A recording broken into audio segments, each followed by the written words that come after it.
So,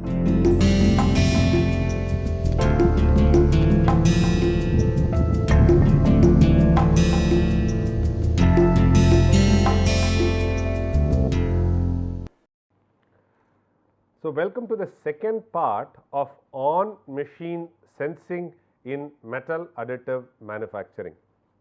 So, in this lecture, we will try to understand spatially integrated sensors, spatially resolved sensors, then we will try to see data gathering level, and finally, we will see on-machine sensing architecture.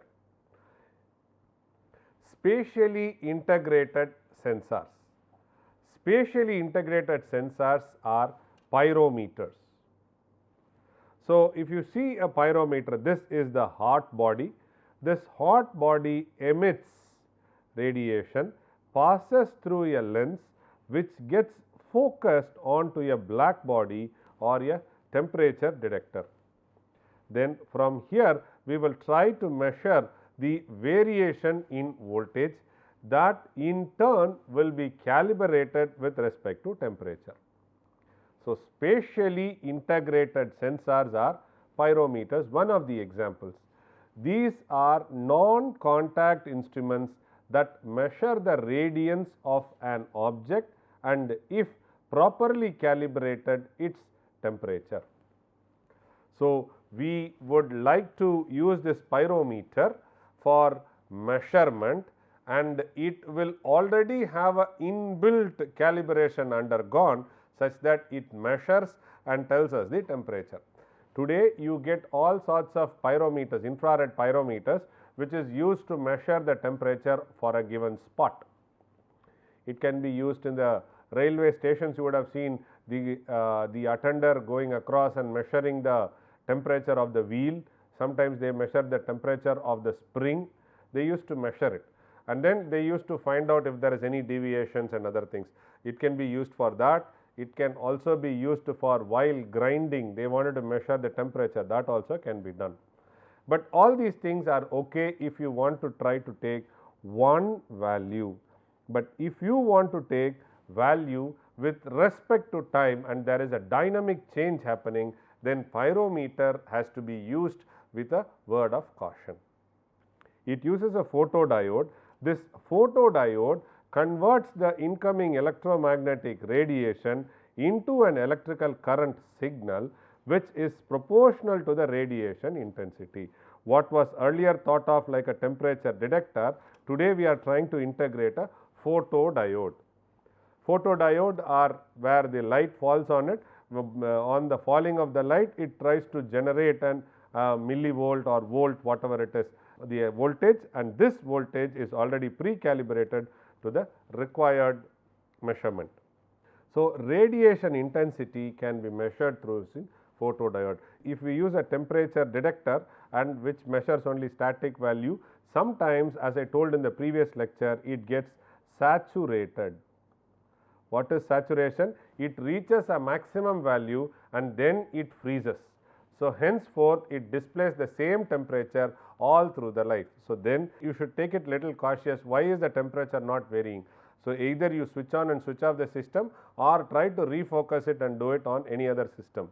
Today people use a pyrometer exhaustively while doing experiments in machine tool dynamics lab or machine tool lab or in central workshop for their research. But they should understand when you try to use this IR pyrometer, there will always be a factor called as emissivity factor. This emissivity factor is something like a weightage factor. You have to multiply or add it to the value whatever is given, and moment you change the emissivity, you see there is a change in the temperature displayed. There are two colored pyrometer and there is dual wavelength pyrometer. So, two color pyrometer is these uses a sandwich detector, that is a detector where two wavelength filters are laid one on top of the other. So, it is two color. One wavelength is a broad wave band and the other is a narrow wave band, that is a subset of the broad wave band. For example, if you are trying to do between 400 nanometer to 700 nanometer, this is a broadband, and inside it you get it around about 500 nanometer to 550 nanometer. So, this is a one wavelength is broadband, which is 400 and 700. The other one wavelength is narrow, which is a subset of the broadband, which is 500 to 550. So, these two colored pyrometer is basically a sandwich detector is there. In the top you will have one wavelength filter, and the bottom you will have the other one. This is also exhaustively used for measuring the temperature. So, temperature is directly proportional to the residual stress getting developed. This leads to cracks, and it also leads to improper distribution of chemical composition. Okay. Next is dual wavelength pyrometer. Dual wavelength pyrometer, this uses two separate and distinct wavelength set. Here it is broad then narrow. So, here dual wavelength means they use two separate and distinct wavelength sets, because the sensor design allows for separate wavelengths. They can be independently selected and combined depending on the specific measurement application. So, you can have distinct wavelength set, you can have a combined wavelength set. The color pyrometer or dual pyrometer, wavelength pyrometer is used for measuring the temperature on a hot body or on a hot surface. Because the sensor design allows for separate wavelength, they can independently select and combine depending on the specific measurement application. When we are talking about the spatially resolved sensors, these are image sensors which are also called as cameras. They can be put into different groups based on wavelength, range to which they are sensitive, type of detectors, and resolution in space and time. Resolution in time is seconds, resolution in space is microns. So, you can have a resolution in space and time. You can have a three-dimensional thing. You can have distance, two you can have with respect to time, and then you can have one more variable which is there. So, you can try to plot and get the information. We generally use this for three-dimensional plots. Standard camera converts the incoming electromagnetic radiation in the visible range into an electric charge through an array of photodiodes to generate an image, just very similar to that of your CRT. Okay. So, from the intensity you get electric charge, from the electric charge you have set the array of photodiodes, from this photodiodes you get an image. From the image you try to resolve spatially with respect to space as well as with respect to time to meeting out the requirements. Two types of sensors that can be used in standard cameras, they are CCD and CMOS. CCD are charged coupled device, and CMOS is complementary metal oxide semiconductor cameras. So, today we use exhaustively CMOS because the technology has very well matured, and it is also economical in certain applications. In a CCD sensor, every pixel charge is transferred subsequently to a common output structure to be converted into a voltage. Every pixel charge is transferred sequentially one after the other to a common output structure to be converted to a voltage. When we talk about CMOS, in CMOS sensor, each pixel has its own charge to voltage conversion, and the sensor often includes amplifier noise correction and digitization circuit. CMOS is very much used today compared to CCD. So, every pixel charge is transferred sequentially one after the other to a output structure, but here has its own charge to voltage conversion, and the sensor often includes amplifier, noise filtration and digitization circuit. If you are interested in the infrared wavelength range, you should use different types of detectors. Thermal imaging cameras or just thermal cameras are used to measure temperatures in the infrared range. Infrared detectors can be classified into two. One is called as thermal detectors, the other one is called as quantum detectors. So, the thermal detectors, these are characterized by a sensitivity that does not depend on the wavelength and they do not need cooling. It's very important in the thermal management system for all these devices are very efficiently made, and their efficiency dictates the performance of the camera. So, the thermal detector, these are characterized by a sensitivity that does not depend on the wavelength and they do not need cooling, thermal detectors. However, they are characterized by a slow response time and lower measurement performance. So, what does it mean? Your response is very slow and lower measurement performance happens.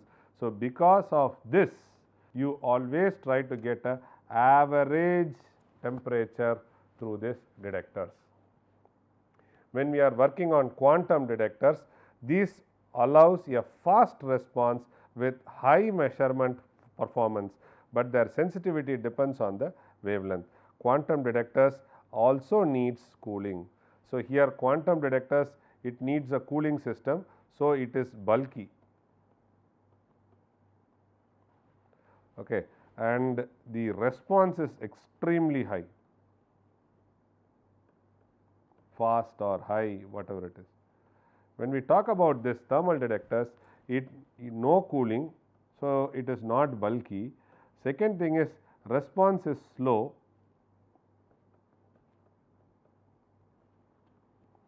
Okay, and the sensitivity is also poor. Sensitivity. So, sensitivity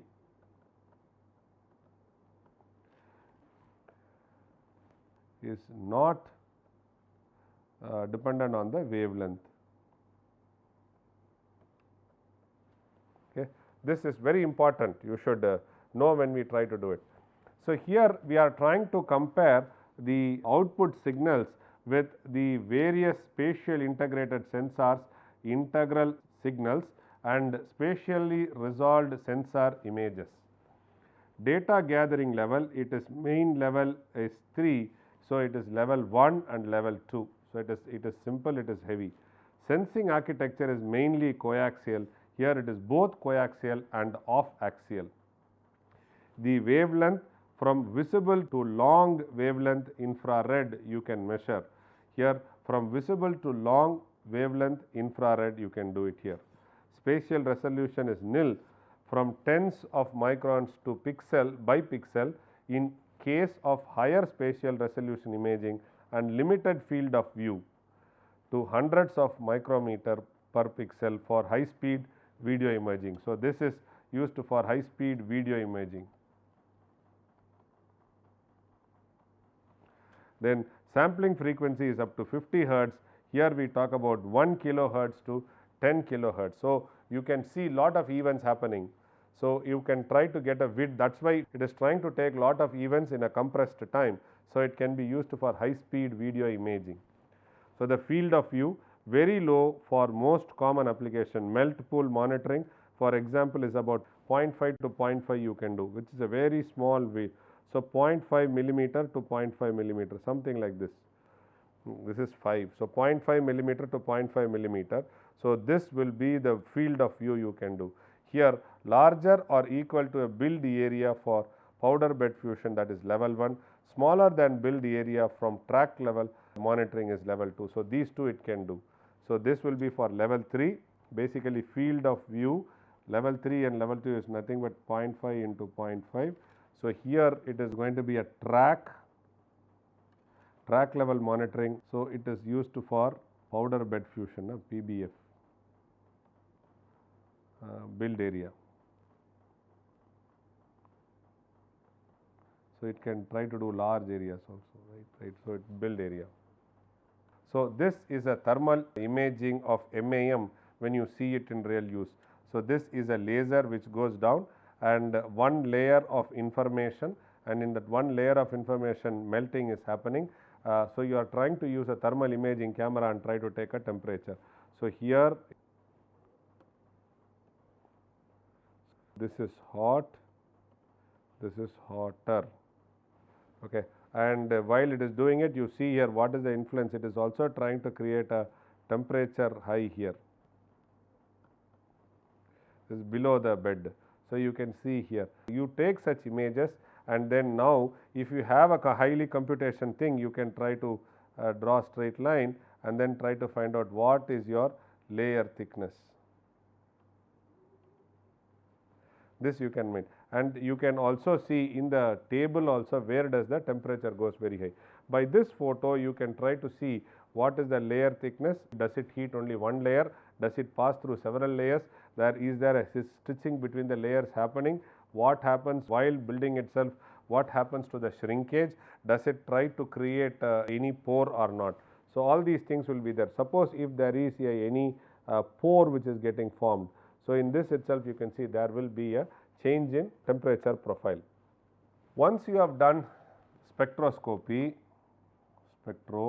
or you are done imaging, the next thing will be your data gathering level. On machine measurable quantities are often called as process signature. Like your signature, you have something called as process signature. If you are able to measure it online itself, because they show the quality of the part or a proxy for the condition of the process over time, we always try to call it as process signature. We will try to say process signature for the additive manufacturing process is very good. During the powder bed fusion process, the signatures that can be measured can be put into different groups based on the scale of the space or time they belong to and type of information they contain. One way to divide the relevant process signatures into different observation level is to look at how they are used. So, basically you have a data. Now, you are splitting the data into small datas, and then in each of these datas you are trying to make an inference, and based on this you are trying to average it out and then talk.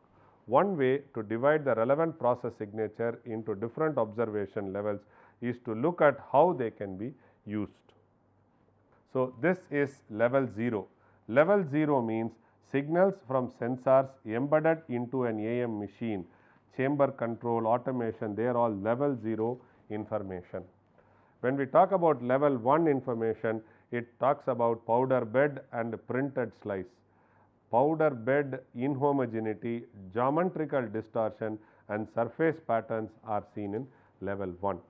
When we talk about level 2, it talks about scan track, process by product, spatter, plume, hot and cold spots, heating and cooling gradient, all will be seen in level 2. When we are looking at level 3, we try to see the complete melt pool, the stability of size, shape, intensity, temperature distribution, etc., etc.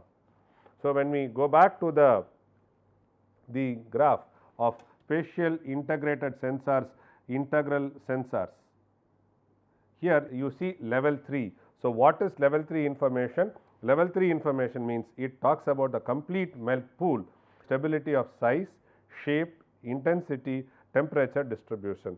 When we look at this spatial resolved sensor imaging, we try to take 1 and 2. 1 and 2 are nothing but powder bed and printed slice, and scan track will be seen in 1 and 2. These two are images. This is completely you see about the melt pool. So, on machine sensing architecture, for data collection levels 1 through 3, there are coaxial and off-axis on machine sensing architectures that can be used in laser powder bed fusion, but in electron beam powder bed fusion only off-axis on machine sensing architecture can be used, because you are trying to put a vacuum and you are trying to close the machine.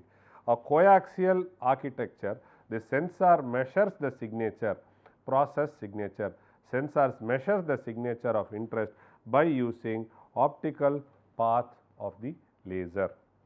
The off-axis architecture, the sensors are placed outside the optical path in off-axis architecture, outside the optical path. This lets you measure more things by giving you a wide field of view and different ways to measure space and time. So, when we talk about electron beam, it is always off axis. Electron beam powder bed fusion, coaxial architectures are not possible because the energy is delivered to the material by the electron beam that is moved in by electromagnetic coil. Because of this, there is no suitable optical path for integrating sensors. When we talk about coaxial sensing, a high speed near infrared camera and a photodiode are part of the optical setup. A partially reflective mirror which sends the laser beam to the scanner. The same mirror also lets the two sensors pick up the radiation coming from the melt pool. Then the radiation is sent to both the sensors. So, different. So, both the sensors, laser coming. Different coaxial sensing architectures can have multiple pyrometer, dual length or multiple wavelength pyrometer, and different types of imaging sensors that work in visible or in infrared image. The variation of the melt pool size and the brightness temperature may result in variation of the pyrometer signal, which allows monitoring of the stability of the melt pool and possible anonymous signal change. So, this is a typical coaxial sensing. In typical coaxial sensing, you have a laser source, you have a scanner, you have a F theta lens. This F theta lens strikes to hit at the powder bed. From the powder bed, there is reflection of radiation. Okay. So, now from here what they do is they put a beam splitter. So, it goes to photodiode 1 and it goes to camera.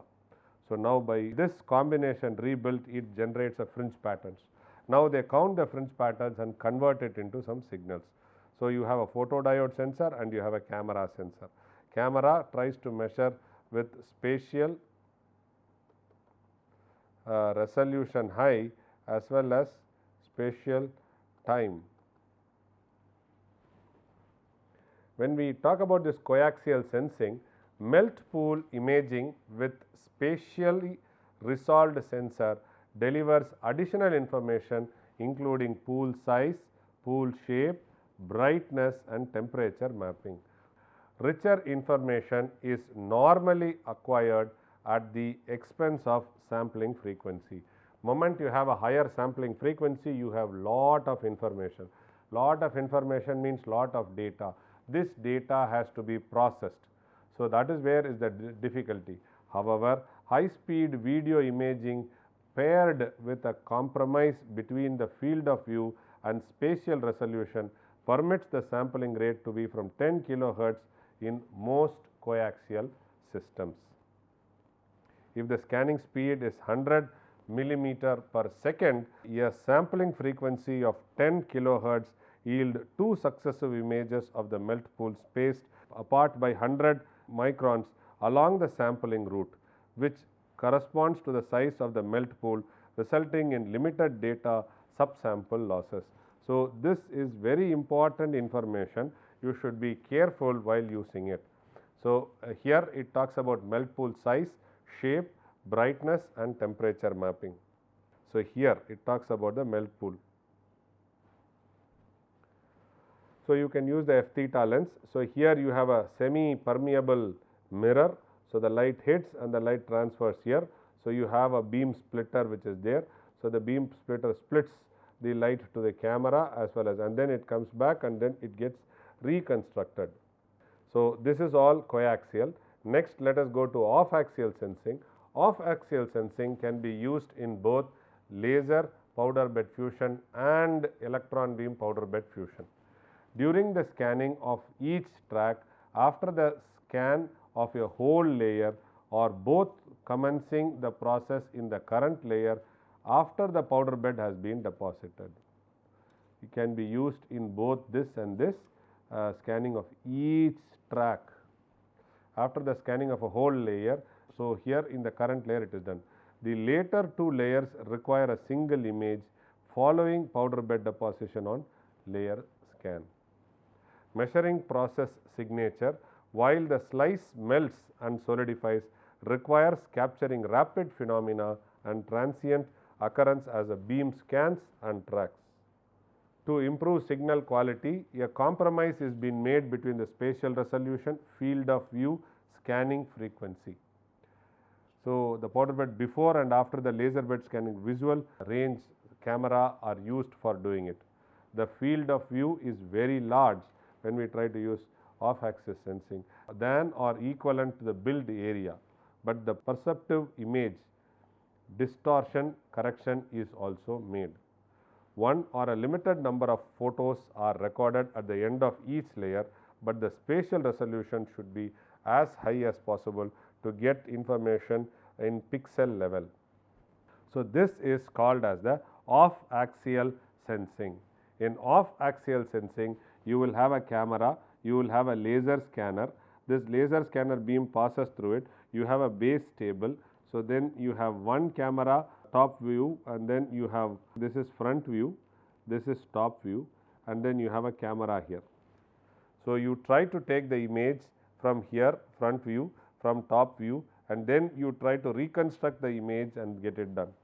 So, when we are trying to do with electron beam, so you can see here the camera is placed, and then this is how the viewing happens. So, this is the electron gun. So, the beam hits it. So, you have a powder hopper. So, a recoater is used, and you can see your camera is placed here. So, this is off-axial sensing architecture. So, this was open coaxial, this was coaxial sensing. So, coaxial you can see two axis, and here you see that it is an off-axis. So, off-axis is used for predominantly for E-beam powder bed fusion. Since the powder bed fusion process involves large temperature change and final quality and performance of the product may be strongly affected by the thermal history of the process. The thermal camera are used for both this to get a thermal map of the process during the scanning or layer by layer. It helps to reconstruct the thermal history in local features of the part and find events that are hard or impossible to measure. During the additive manufacturing of a part, thermal video imaging can show information about the spatial and temporal temperature difference in the print area. It can also show information about process by products in laser powder bed fusion such as spatter and plume emission by using this off-axis sensing. So, you see off-axis sensing how well it is used. As far as the off-axis sensing architecture are concerned, other sensing methods have been proposed and tested.